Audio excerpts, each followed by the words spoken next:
Blog Success Journal. We're talking about article marketing. We are. Article marketing. And today's show is brought to you by HostGator, the only web host that we actually recommend to our own friends and family. And in true Dan and Jennifer fashion, we got you a really sweet deal.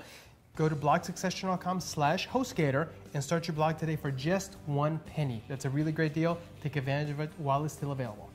Okay, here's the thing. Article marketing can be a very effective way to market your blog, okay? To drive traffic, to get exposure, if done correctly. If done correctly. And a lot of people do it incorrectly, and that's a waste of all that good effort. So do it right, you'll do yourself a favor. Two kinds of articles, great content and fluff, junk, that you wouldn't want to read. And that's Fluff's what we not keep always saying. junk, but Fine. Generally speaking, yes. Generally speaking, we're generally speaking. Fluff is meant to boost SEO rankings, link bait. And now there's nothing wrong with link bait done right. But if you're just putting out some junk in hopes of getting link bait, that's probably not link bait. In hopes of getting links, it's probably not going to work out so well. You want good, solid content. And you get that to be link bait by having good headlines, etc. Yeah, okay, so what's the right length of an article? You know, we talk about fluff and good content, because here's the thing, people surfing around the web are very unlikely to take the time to read a 2,000-word essay on something, okay? They might if they're a really loyal reader, but generally speaking, no. And here's the thing, a 200-word article is going to generally be ignored by like the search engines and any kind of submission sites. You have to have at least, 400 or 500 words. So what we have found in our personal experience is somewhere between 750 and 1,000 words is a good length. Yeah.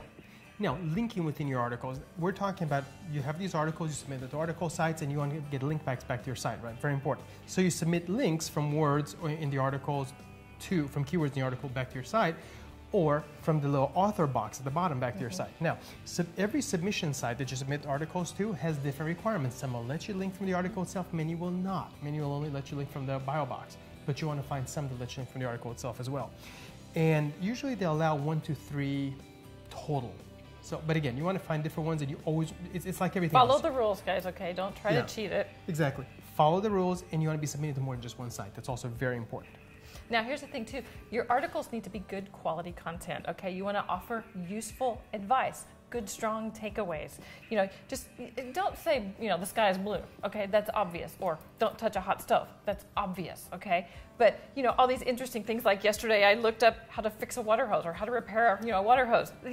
Provide value, solve people's problems, and provide good, solid, useful content. That's the best I can say. It's like the stuff we're just talking about writing your first post and writing articles on your own site. Whether you write them for your site or to submit elsewhere, or whether you write one and you submit it to elsewhere as well, which you can definitely do in most places. Again, rules vary. So anyway. Provide value. Provide value.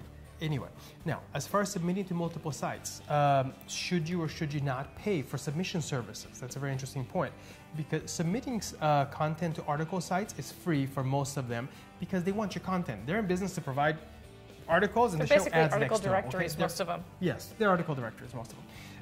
Now, they will take your content for free because they're happy to have it. They need more content. But if you're submitting to 1, 2, 3, 10, 15 of them, every single article, that is a huge drain on your time. It's a lot of effort. So there are software packages you can use to submit to all of them at once, or to many of them at once. There are services, and those may or may not cost money. So that's something to consider. If you're actually submitting to a bunch of them and you find it to be a huge time leech, look for an article submitting software. Okay, so let's talk a little bit about keyword density. You've heard us talk a lot about keywords and the phrases, and you want to be very specific about what your article and what your site are targeting. So, if you're writing an article on puppy training, how often do you want to use the phrase puppy training in your article? Okay, so a good target value is 2 to 3%, and there's all kinds of WordPress plugins and tools that can actually give you that number. But you also, in addition to that, want to try using other what we call long tail keywords, like how to train your puppy and tips for training a puppy. You want to use that phrase in several different ways to make sure that it's very clear to the search engines and to other people what the article's about. Yeah, absolutely. So you're not spamming it in there, but you're using it enough. So again, it's a delicate balance that you're going to reach with experience. So what are your article marketing tips? Surely you have some stuff that's worked, some stuff that hasn't. Leave the tips in the comments. And don't forget to go to blogsuccessjournal.com/HostGator, where you can start your blog today for just a penny.